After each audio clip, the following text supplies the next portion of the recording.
Good morning and welcome to the webinar on the power of numbers, how to find and use information from the U.S. Bureau of Labor Statistics. Today's webinar is co-sponsored by the South Dakota Retailers Association and the South Dakota Labor Market Information Center, or LMIC for short. I'm Heather Jordan, Information Officer for LMIC. Today's webinar will feature a presentation by Cassandra Worth, who has been an economist with the U.S. Bureau of Labor Statistics since 2000. Currently, she works in the Midwest Economic Analysis and Information Unit, where she is involved with data analysis and outreach for the Bureau's 10th state Midwest region. She received her Bachelor of Science degree in Economics in 1998 and her Master in Science in Economics in 2006, both from Iowa State University. A few things before we begin the presentation. First, there's a note-taking version of the PowerPoint presentation that can be printed from the handouts area on the side of your screen. Second, the phone of all attendees are muted, so we won't hear background noise. Third, we'll have a question and answer period at the conclusion of the presentation. If you would like to ask a question at any time, just go to the panel on the side of your screen. You may need to click on the orange arrow to maximize the panel. Type your message in the chat box and then click on send. At the conclusion of the presentation, I'll read the questions out loud and Cassandra will provide the answers. I'll now turn the presentation over to Cassandra Worth. Thank you. I am Cassandra Worth, as noted, and I am happy to be presenting today. Just as a heads up, we will be covering a lot of subject matter, and so mostly what's going to be available is for you to go back and look at later, and I look forward to being able to help you with any follow-up questions in the future. All right, so let's get started. Now my screen is frozen. There we go. All right, so what we're going to start with is we're going to talk about inflation, compensation, employment and unemployment, workplace injuries and illnesses, and then I'll do a website demonstration. These subjects sound like it's not very many, but it actually encompasses 20 BLS programs. And so we do have a lot of information that provide interesting data on those topics. We do have other BLS products that we do not have any time to go over, but you may find some of that interesting, and please follow up with me if you would like any other information on those products that are on the right-hand side of the screen. Let's start with the inflation. We have three primary price series. We have the consumer price indexes, and that's tracking the retail inflation. And we do that for regions, divisions, some select metropolitan areas, as well as at the national level. We have the producer price indexes, and that is tracking something slightly different. It's actually looking at changes in the selling prices that are received by the domestic producers, right? So it's not the same thing as tracking what is being paid by the end consumer from the consumer price indexes. And then we have the import-export price indexes that's tracking the non-military goods and services that are traded with other countries. All right, so just as a startup example, I have a chart here that shows an example that's using one index from each of those three series. So I have supermarkets and other grocery stores that are the producer prices in the light green, food manufacturing from import prices in the green, and food at home, which is the consumer prices, which is in blue. And you can see that those are not tracking the same over time, although they are all related at some level, right? So the consumer price index is often referred to as the inflation rate. It is tracking the prices of goods and services purchased by consumers. And it is doing a typical market basket, which we have a survey that takes into account what households are spending their money on, and that's our basis for the market basket and how we weight the prices that we then collect in a different survey. And we have, for the geography, the US, the regions, now we have size classes with that. What size classes mean is we have two population groups for cities that are of 2 million or more, and ones that are less than that. And this is useful when you're looking at, say, the Midwest, and you don't want Chicago data showing up. You would choose the size class that is the smaller, which we call B/C. And we also have divisions started this year and 23 large metropolitan areas, okay? Now, you can use this, it's an economic indicator. It is a deflator for other economic theories. For instance, it's often used to deflate things like wages. So we have what we call real wages, which are like you remove the effect of inflation. So what is that constant purchasing power as compared to some previous time period? And it's also used by Social Security and other entitlement programs and many other things in contracts that are trying to protect themselves or their customers for against price inflation devaluing the money that they are receiving. And something I wanted to point out, because we get a lot of calls about this and it is a consistent problem, is if you're going to use the Consumer Price Index, or frankly any index for contract escalation, you need to do these 6 things, because you must, in order for everybody to agree on what that contract says, you have to clearly define everything about it. What are we talking about in terms of what the base payment is? What is the CPI index series that you will be using to escalate that base price? Specify the reference period, right? The different series are published on different time frames, and you need to definitely say, are we talking the March CPI that we want to use? Because if we are, then you know that that's not available until mid-April. So you can't say that you're going to use the March CPI for an adjustment, say, in the month of March, all right?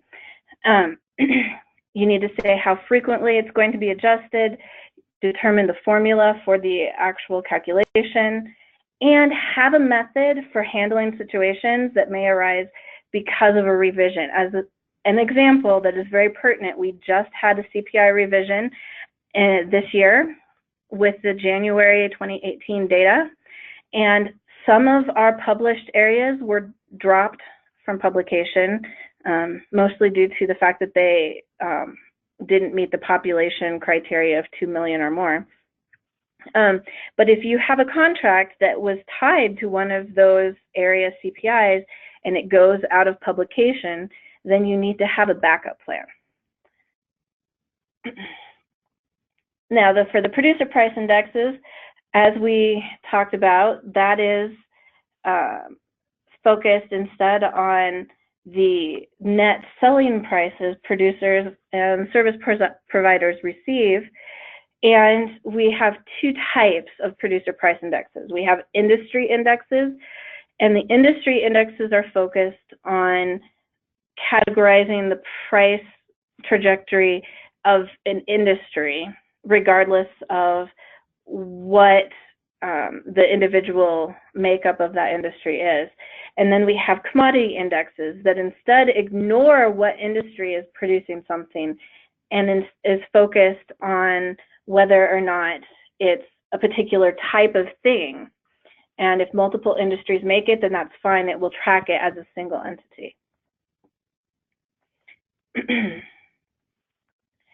All right, so again, just like with the CPI, it can be used as a deflator. It's an ability to compare input and output costs and adjust dollar values. And the same issues for contract escalation apply here. For import-export prices, they are tracking nearly all merchandise. The service industries are currently limited to air freight and air passenger fares.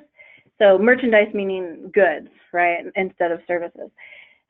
We have several publication formats. So if you use BEA, Bureau of Economic Analysis, for anything, if you're familiar with NAICS, the North American Industry Classification System, or the harmonized system, which is also something that is to make data comparable across countries. We also publish by locality of origin, and we get this information from exporters, the shipper's export declarations, and from importers, it's consumption entry documents.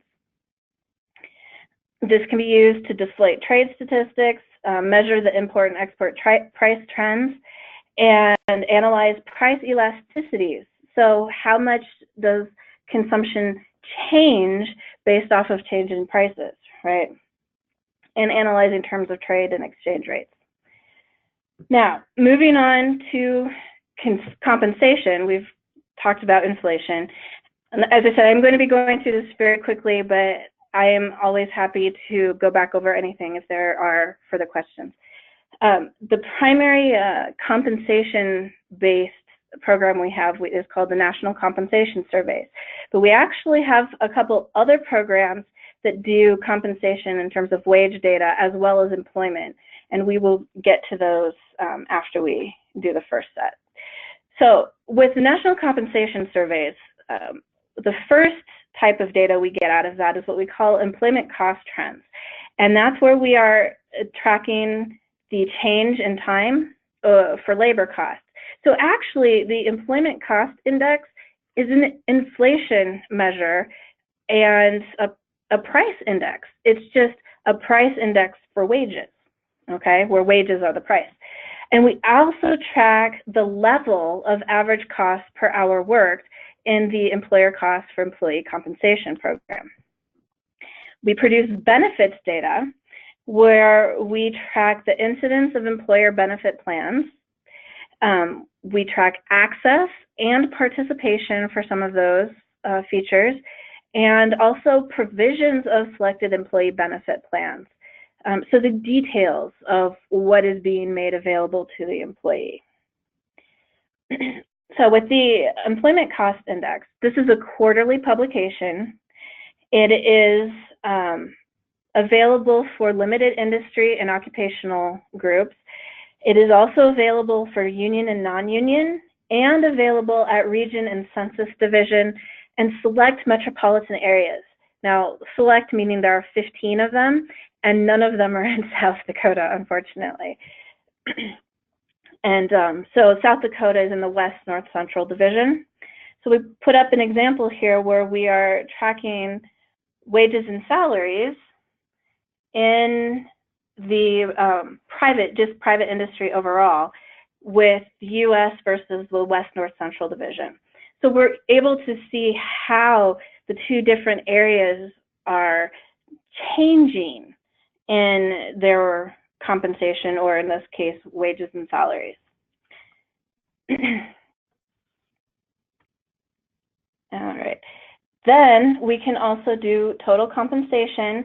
And in this instance, I'm showing where we're doing private industry and retail trade. Now, what can we do with this? How much have wages increased? How do you compare your labor costs? You have pay adjustments. So you can, some people use in their contracts, they tie wages to the CPI. You can also tie it to the ECI. It depends on your reasons for tying your pay to one of these indexes. If you're trying to make sure that your employees can continue to purchase like the same market basket, as if you will, as they continue, like as they were, then CPI would be the thing that you would want to tie to, because that's tracking, basically what they're paying for their goods and services. If instead what you're trying to do is keep up with wage inflation in general, then you're going to want to look at something like the ECI. For the employer cost for employee compensation, we provide estimates for the employer costs for wages and salaries, as well as benefits. And this is expressed as a cost per hour worked. It is also a quarterly publication. So here was one example where we have private industry, and here are some examples of the type of data that we have with the benefits detail that you can see there. And you can get it for the West, North, Central and compare that to what is looking at the United States, and the, what percent of the benefits or wages are going for vacation time, 3.6% in both cases, right, of total compensation is to pay for vacation. We also track certain industries and, the benefit, like in this case, health insurance. And again, this is in terms of cost per hour worked.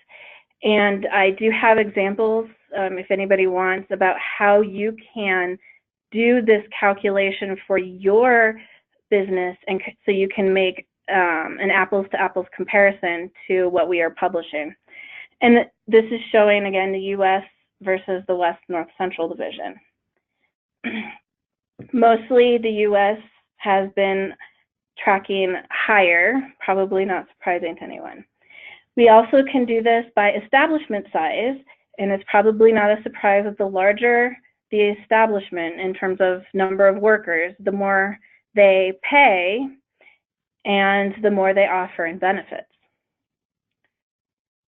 All right, so you can compare against the averages to see kind of where your company sits. You can calculate the benefit costs that you're providing. It may affect, if you're flexible, plant location decisions, although this is limited by what the area detail is available in this series. Employee Benefits Survey has comprehensive data on the incidence, which is the percentage of workers with access to and participation in employer-provided benefits plans, and the provisions of selected benefit plans. This is an annual publication, and there are special reports. So as an example, we can look here for access to paid leave benefits in retail trade, and this is at the US level. So 74–75% are given options to have paid vacation, paid holidays available to them. Only 7% have paid family leave available to them. So, this is just something to kind of look, and if you can compare retail trade against private industry in general, whatever it is that you want to look at. And when I was saying how we can actually get some of the details about those plans, we have here an example where we show the median annual deductibles for health insurance. And this is comparing private industry to retail trade. And I put both the individual and family deductibles here. So you can see that on average, retail trade offers policies that have higher deductibles than private industry in general. So how can you use this? Well, you can do it for planning or improving your company benefits. It may come up if you had collective bargaining agreements and you want to compare what's being offered. If especially if you're running into an issue where you're having a hard time retaining employees. All right, so the two programs that have wage data, but they also bleed into the employment side of the topics, are the Occupational Employment Statistics Program and the Quarterly Census of Employment and Wages. Starting with that first one, which we refer to as OES, this is a semi-annual establishment survey. It's but that's how frequently we are collecting the data. It is published annually. All right. We have detailed occupational and wage data by industry at the US level, and we do have it at the state level as part of a research series. And then we have area detail that's available. But the areas do not have the industry information because the sample size simply isn't large enough to support that. There are over 800 detailed occupations in this data set and over 300 metropolitan areas. They also publish non-metropolitan groupings within a state. Just as a note, this is not a time series. This basically means that they're not controlling for the exact same number of jobs in the exact same place over time. They're simply going to an employer and saying, give us a snapshot of what's going on right now. Okay, so out of this, we can get employment estimates, wages, and in that category of wages, we have mean, median, and 10th, 25th, 75th, and 90th percentiles, which is very handy. And this you can get at both the annual wage level and at the hourly wage. We also have what's called a location quotient, which basically is a measure of the concentration of a particular occupation within an area compared to the number of jobs in that occupation on average, okay? And we have at the industry, it's 3 and 4 digits industry detail for NAICS use if you're familiar with that. So here's an example. So we can look at the state of South Dakota.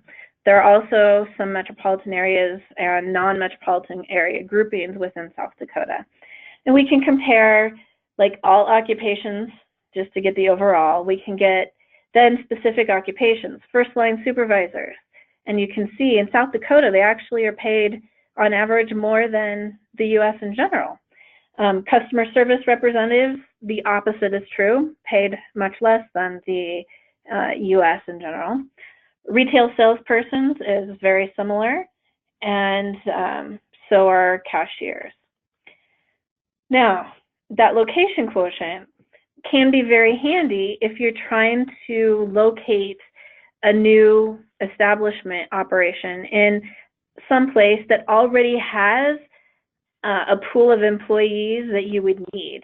And one way to do that would be to see where they have high location quotients, high concentrations of a certain type of worker.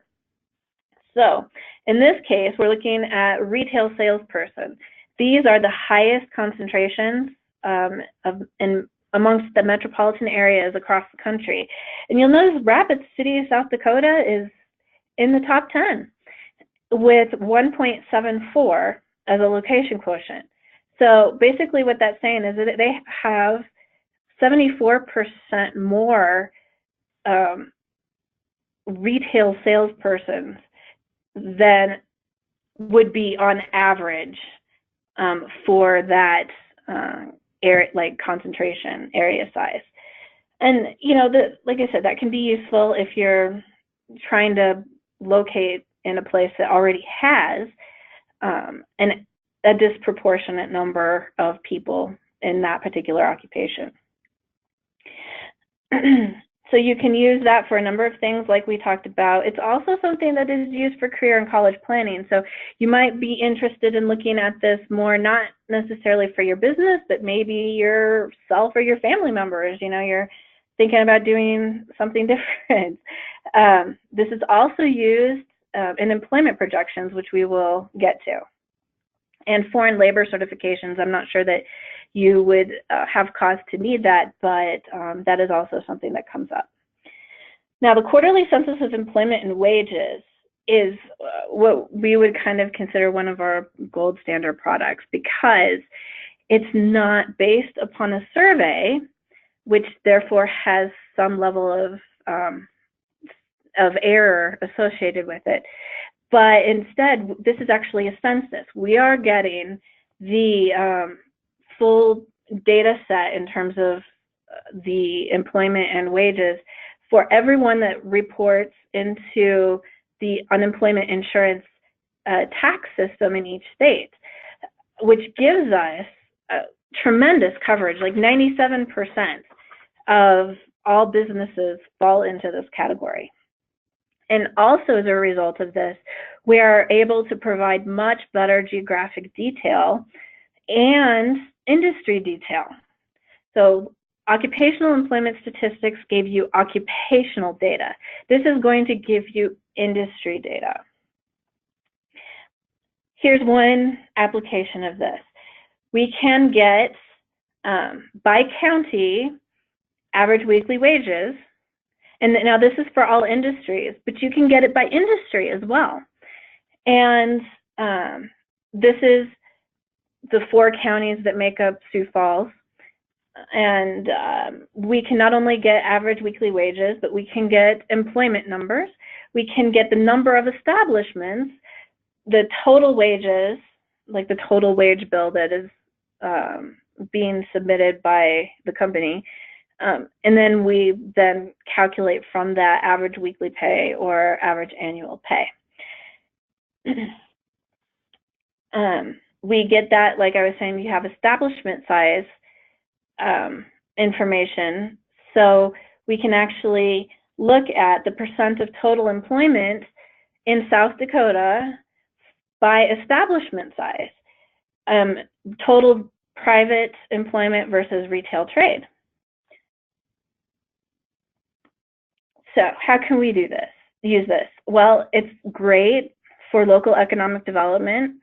It is a sample universe, and there, you know, for many surveys, this is sort of like your baseline. You choose your sample from this. You can use it as a benchmark for some other series that you may have. It's also great as a retrospective analysis of trends. Now moving into the employment and unemployment.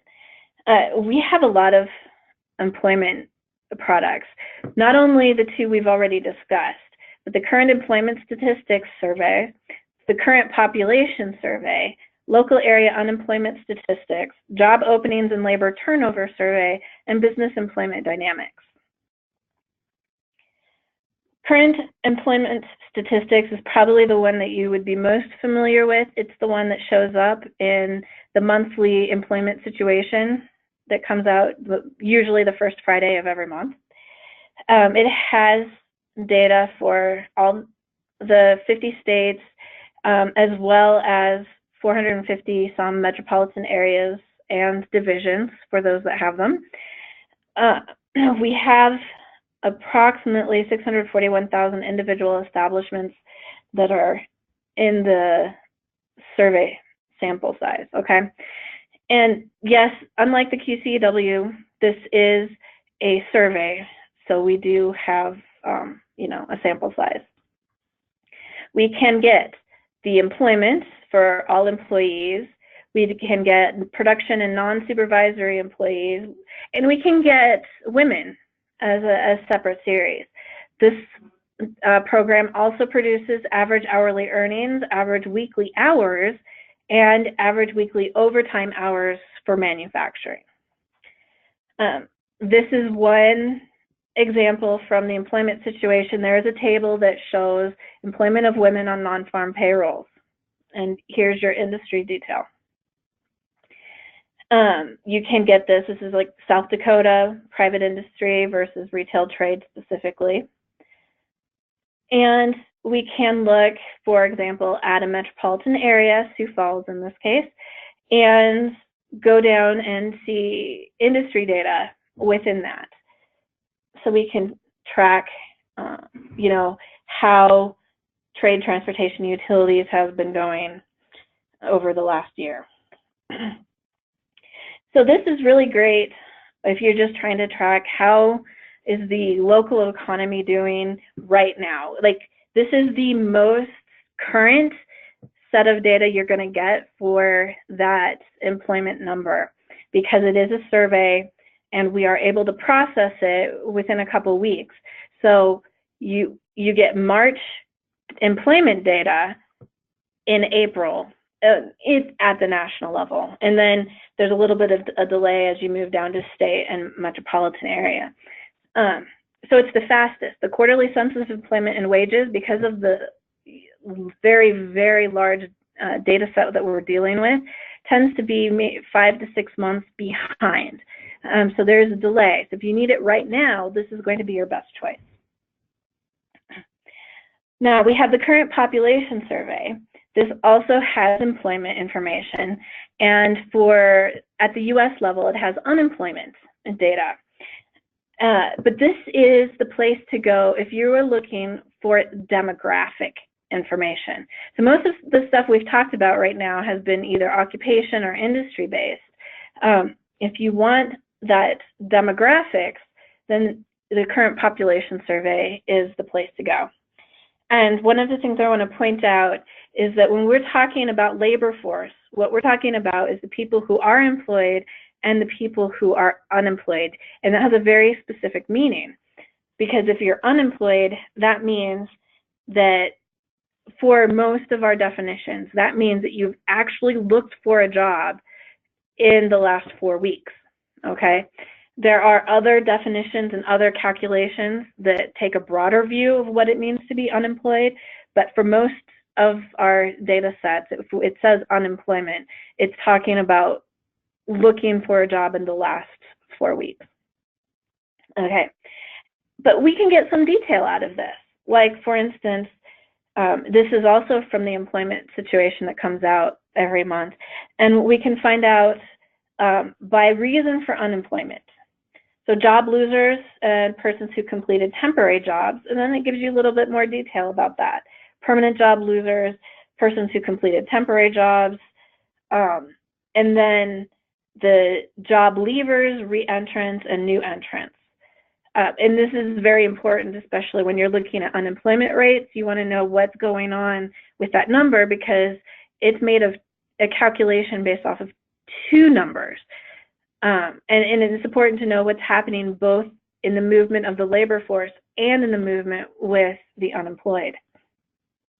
Now, if you want to get that unemployment data at a local level, subnational, then we have the local area unemployment statistics program. This is not really a survey. It's actually a conglomeration of about 9 different sources to produce these unemployment rates. But it doesn't just contain unemployment. It contains employment as well as the labor force estimates. Now, another thing to keep in mind is just about everything that we've looked at so far are establishment surveys. That means that we are going to a business and we're asking the business to tell us who's employed, how much are you paying them, etc. In this case, what we're actually doing is we're going to households, we're going to the individuals instead of the businesses, and that was with the current population survey, and we're asking them to tell us if they're employed or unemployed, right?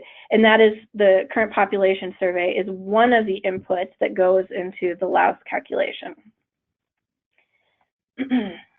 And so I went ahead and I pulled up the every month when this data come out, we actually have on our website a ranking of all the metropolitan statistical areas. It's already out there and done for you.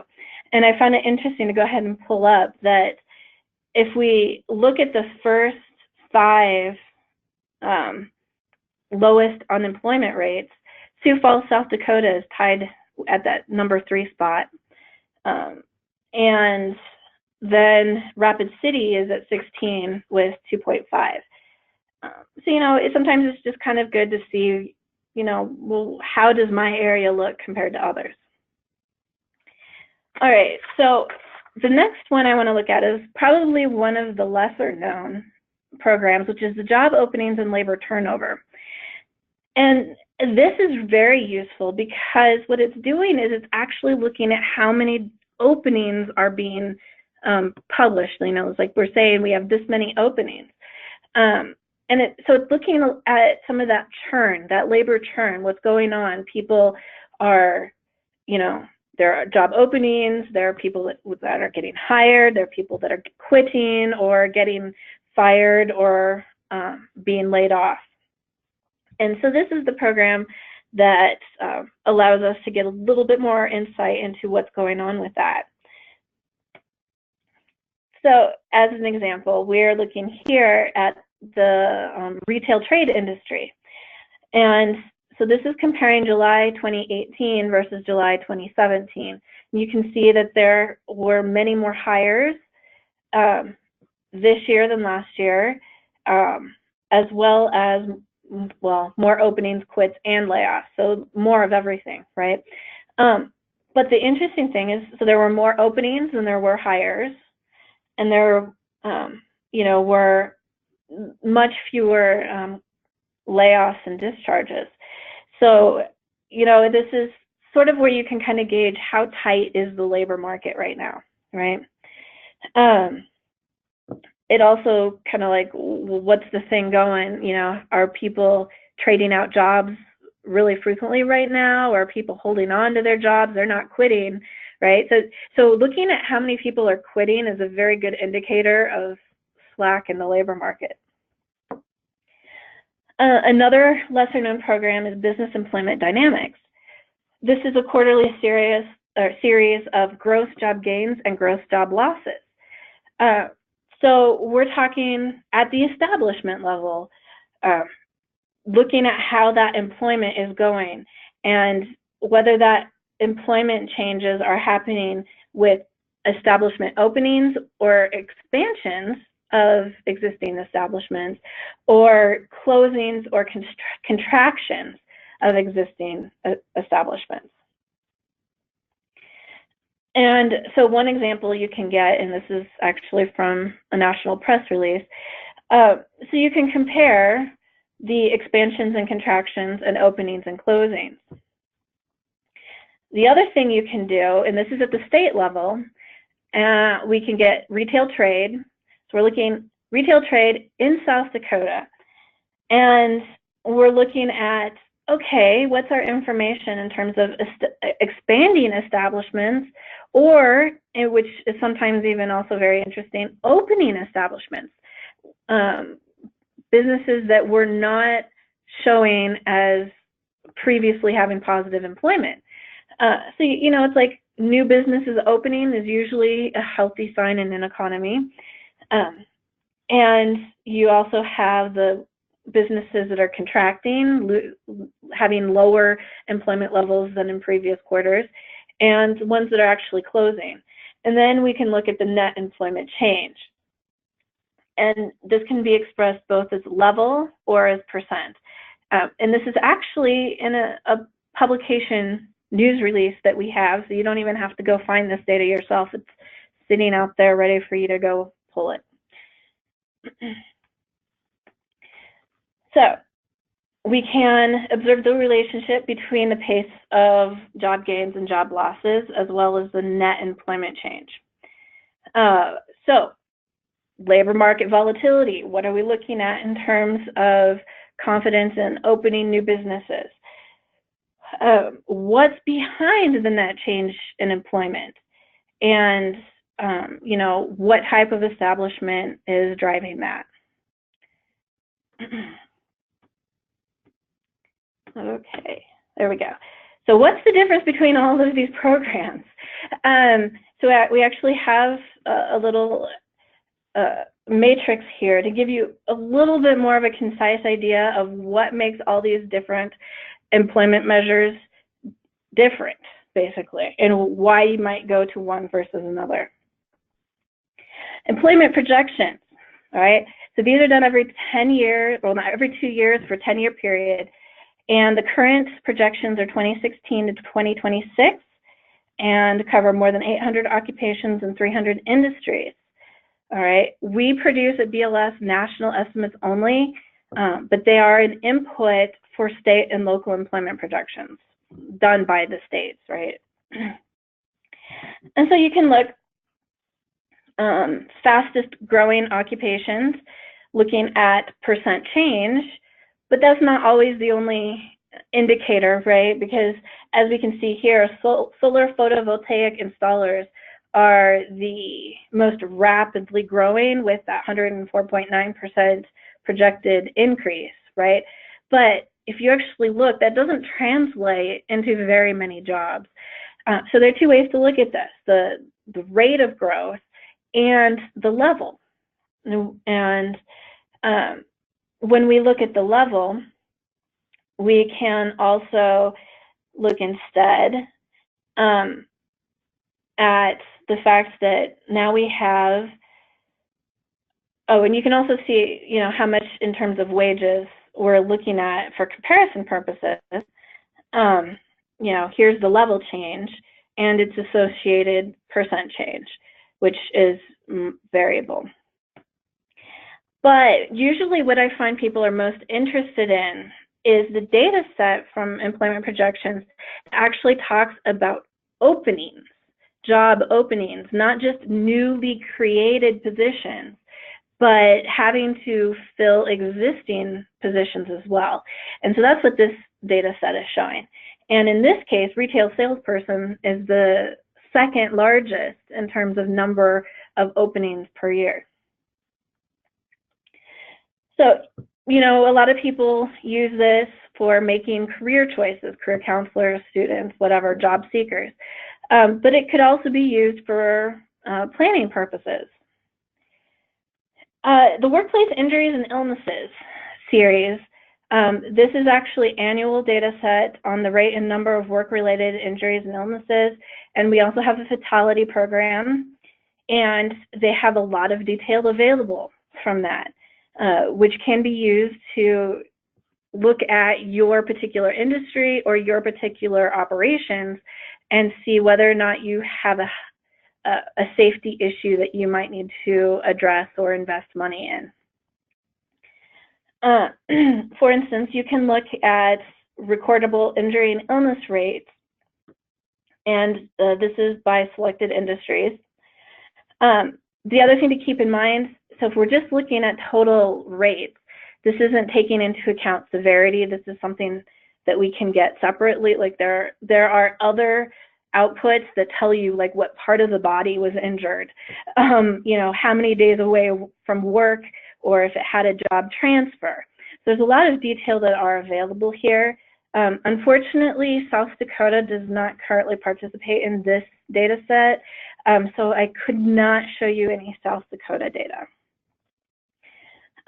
However, I can show you for the fatal occupational injuries program, we do have South Dakota information. And so here you can see an example where we are comparing the event that caused the fatality, the United States versus South Dakota. And transportation incidents, you can see, was a much larger percentage of the fatalities overall in the US than it was in South Dakota.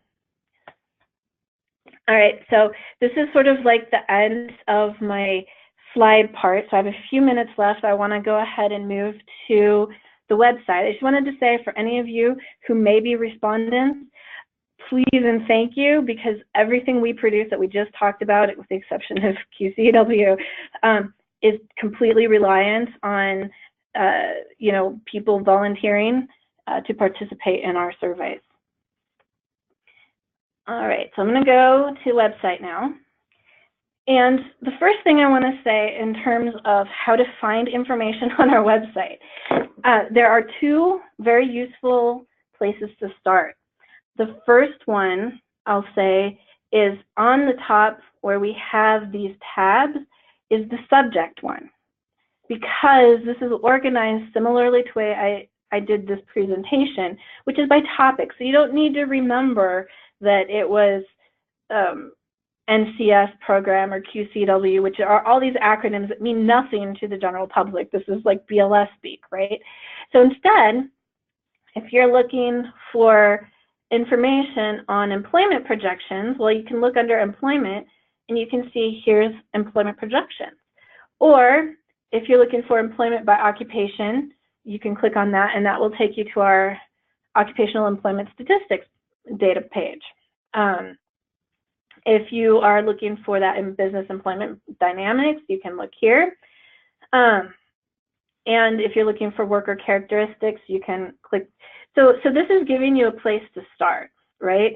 And so I would recommend, if you are not sure specifically about the data set that you're trying to retrieve data for, to go this route, because that will take you to the program homepages, which you can then review and make sure, you know, is this the data set that I want to go with? Also, I'm going to point out that some of these web pages are the best source of data. So for instance, if you're wanting the demographic information, then the best place to go is going to be, like I said, that current population survey. And not only that, but you want to go to their page, because they have a bunch of tables already put together. And honestly, this is a lot more functional, in many cases, than it would be to go to this other data retrieval route, which I will explain in a moment. So you can go and look here, and it will say, like, on this page, and it tells you, like, these different concepts that you can then click on, and it will take you lower on the page to actually see that. The other thing I'm going to say is that if you're looking for demographic information and you do not see it here on this page, I wouldn't stop there, because this program actually has many releasable data sets that are not on the website. So all you need to do is request them, and they can often provide what it is that you're looking for.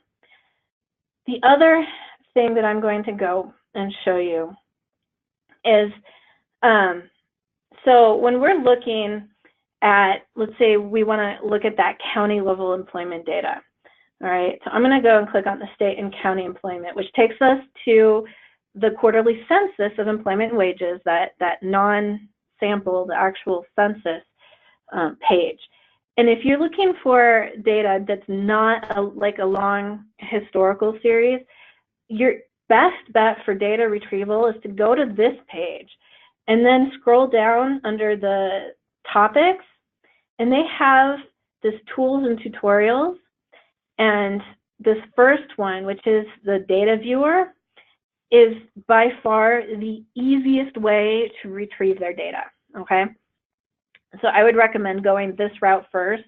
It has on the left side options that you'll go through and see, well, what type of information are you trying to find? And depending on which one of these that you select, then they're going to show you the options here. And like, so I'm not going to take too much time to pick something specific, because I just want to show you. But it's then going to give you an output table. And also the plus side of going with this is that you can, you can copy and paste this page and put it into Excel, right? But the other thing you can do is download the source data. And you may want to choose to do that. They have many download options for this, and if you're interested in more information about that, please contact me, and I'd be more than happy to tell you about it. Now, if you have a good idea of the type of data you want, and you just want to retrieve that information, go to the Data Tools tab and just click on it. You don't need to click on one of the sub-menu options. Just click on the tab, because this is the page that's sort of like the central repository of all of the program's data that have these tools for retrieving it. As you can see, we have, like, there's a top pick. Sometimes that's useful if whatever it is you're looking for is one of the most frequently requested. They have a data finder option. They have a one screen, a multi-screen, and these are basically, multi-screen means it takes you step by step, one screen at a time. One screen means it pulls everything up on one page so that you can see what all of your options are from the beginning. It just means that you have to have JavaScript enabled in this particular case. But so then you can go here and you can select what it is that you're wanting in terms of area, which specific item series for this, like in this case CPI you're looking for. If it's national, it could be seasonally adjusted. Otherwise, it'll default to not seasonally adjusted. And then you can just click Get Data, and it's going to give you. I'm just going to pick because I don't want to take a lot of time. Just click Get Data, and it's going to give you the last 10 years by default. And you can change that. You can also choose this Include Graph and click the Go button. And it will give you a very basic graph to start with. So maybe you're trying to see a trend really fast. You don't want to make your own, and that's sufficient. There's also this option, more formatting options on the right-hand side. And this is useful because there will be some calculations that the system can do for you. So you want a 12-month % change, you can go ahead and click on that. If you want a different year range, you can change that. And if you also want, maybe you only need March data, for instance, as an example, you can make those selections and it's going to change what shows up, right? So this is what I recommend if you know what you're looking for. This is the easiest way to get your data. They also have a link for pre-made tables. So these are tables that you're going to find on the program's webpage. And they also have text files. And that's so that if you want to download the entire text file and pull it into Excel or Access or some other statistical software, you can do that. The thing I would note is that the text files are relational database design, so you will probably need multiple files to then merge together to make sense of what is available in those individual files. Then I guess we're about out of time, so I'm going to go ahead and put my contact information up there. And like I said, any other questions you have, please feel free to go ahead and call or email. And I guess I would like to go ahead and see if there are any questions. Thank you, Cassandra. At this time, we'll open it up for questions. To ask a question, go to the panel on the side of your screen. You may need to click on the orange arrow to maximize the panel. Type in your message in the chat box and then click on Send. I'll read the answers, or I'll read the questions out loud, and Cassandra will provide the answers. And we do already have one in the hopper. On slide 30, you showed hourly mean wages for all occupations and for retail salespersons. I have two questions. One, how many different types of occupations have wages listed on the BLS site? And two, are the categories generic or are they divided into subcategories? For example, is restaurant waitstaff a category, or does it list average wages for waitstaff as a fast food restaurant versus waitstaff at a fine dining establishment? Very good. Good questions. I am going to actually go ahead and take you.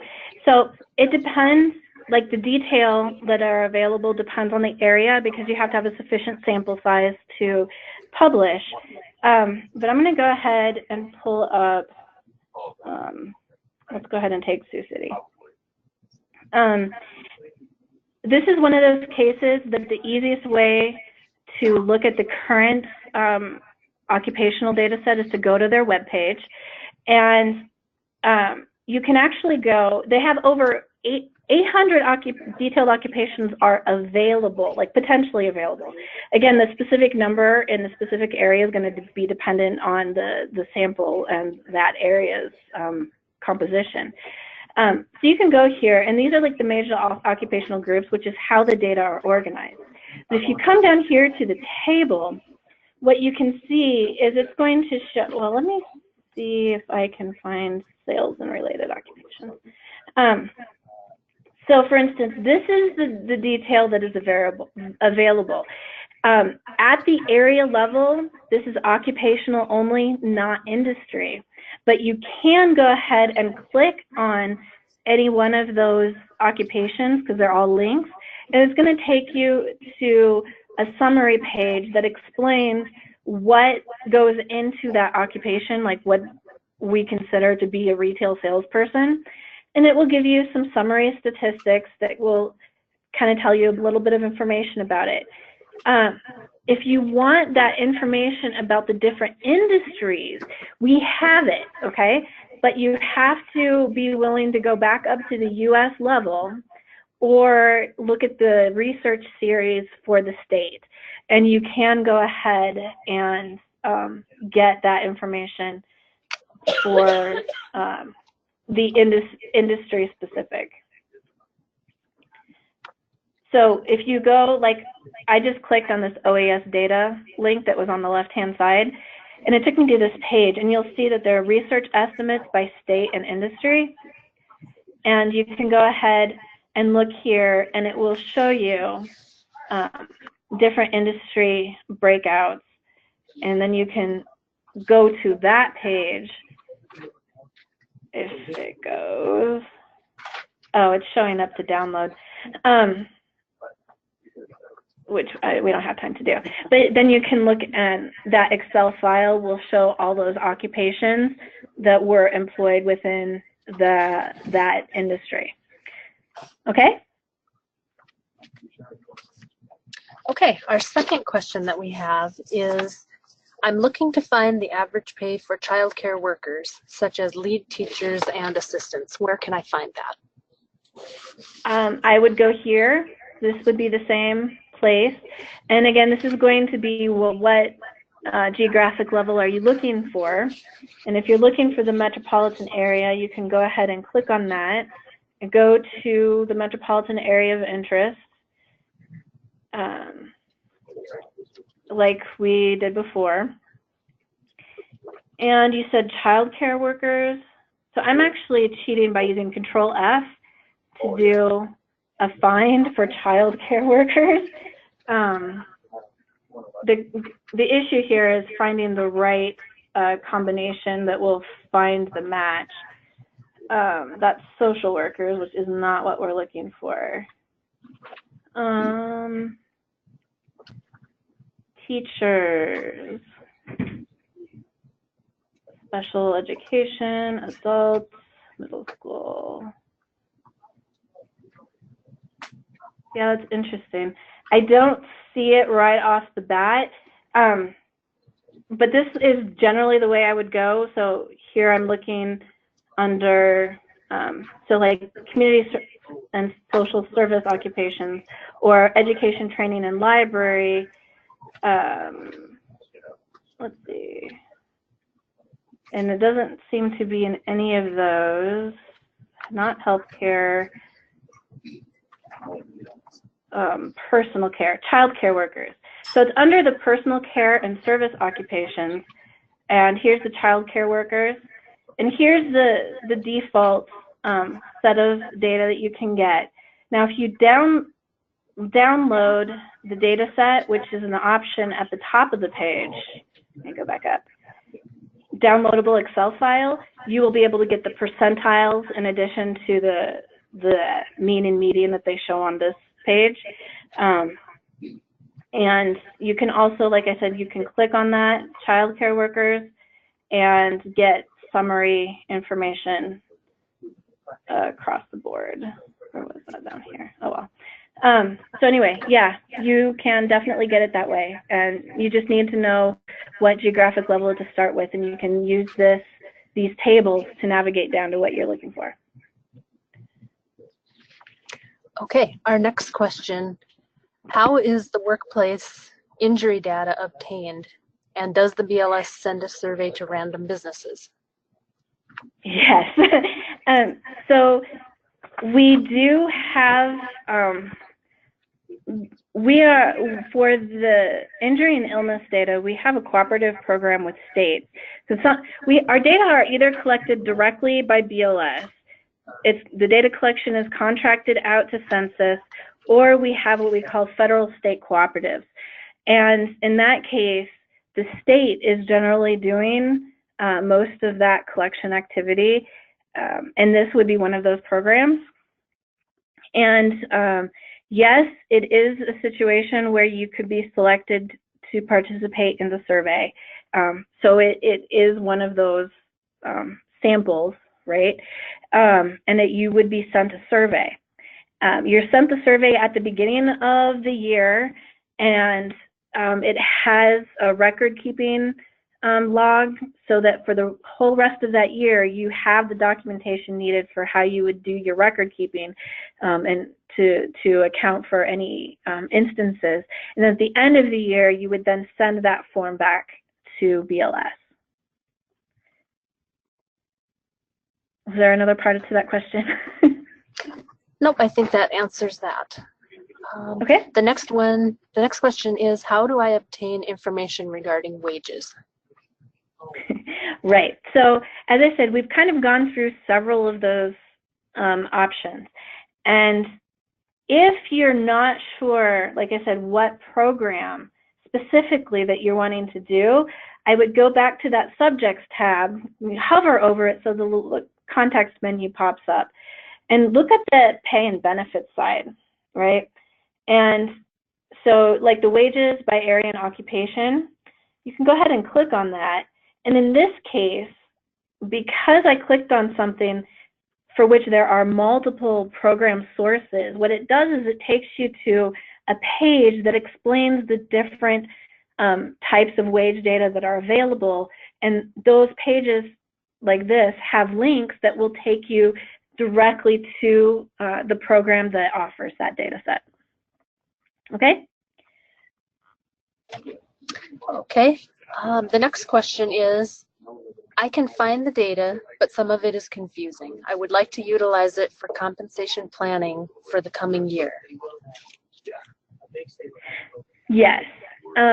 This is one of those instances where, given the time constraints, I didn't have the time to go through an example with that. So I would recommend that that person actually just email me, and I can help them. And whenever you have questions, that's actually probably the best thing to do, is just contact one of us. And if you noticed, on the home page at BLS, there's this geographic information section right now. And when you're wanting local data as opposed to national, I would recommend you go here. And the thing is that when you click on that geographic information, it has right here, contact your regional information office. And I would go ahead and say, so like in your instance, you would go ahead and click on this. And it gives the contact information for the Chicago office that I'm in. And I would suggest utilize one of these mechanisms for contacting us with your question, because there's absolutely no reason for you to try to work it out on your own and be floundering on the website or whatever. Just call us or email us, and we're more than happy to help you out. Okay, I have two final questions. The first one is, how do I find local statistics? Right.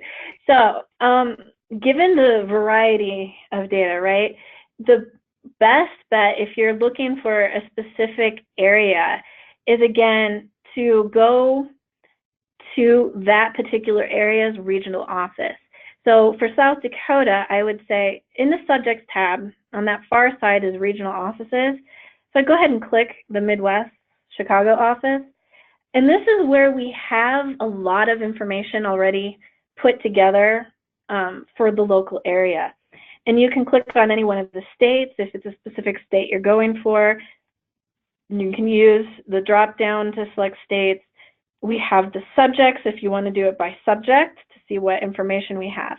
The other thing is, you may be interested in one of our economic summaries, because this actually gives a little bit of a snapshot of various data sets for a specific area.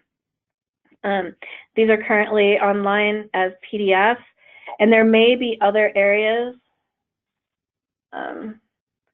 Okay.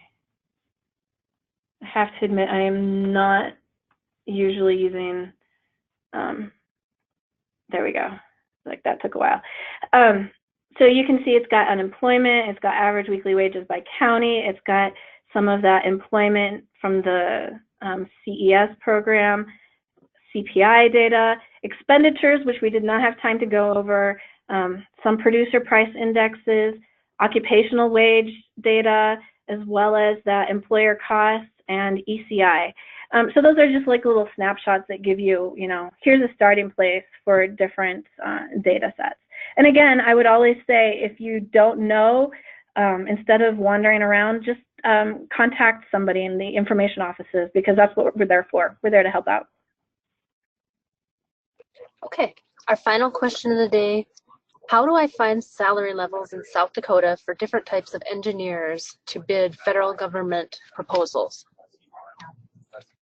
Right, so for that, you would go back to that page that we were on before for the OES. And again, it's that navigation path, right? So there was a section where there was like where you would find the engineers, and it would list the different types of engineers. Oh, I didn't want that part. I wanted the actual subjects. Oh, that's very nice.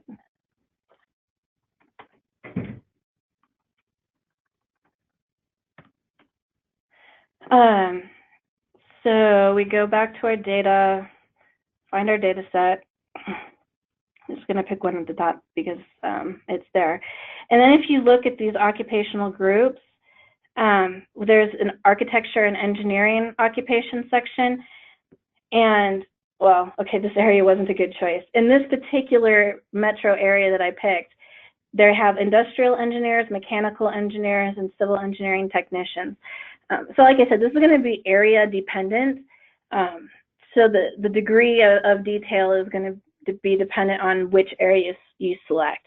Usually the larger the area, the more detail you will have available to you. All right? Okay. In closing, we extend our thank you to Cassandra Worth with the Bureau of Labor Statistics for today's presentation. This webinar was recorded. A link to the recording will be emailed to you later today. On behalf of the South Dakota Labor Market Information Center and the South Dakota Retailers Association, thank you to everyone for participating in today's program.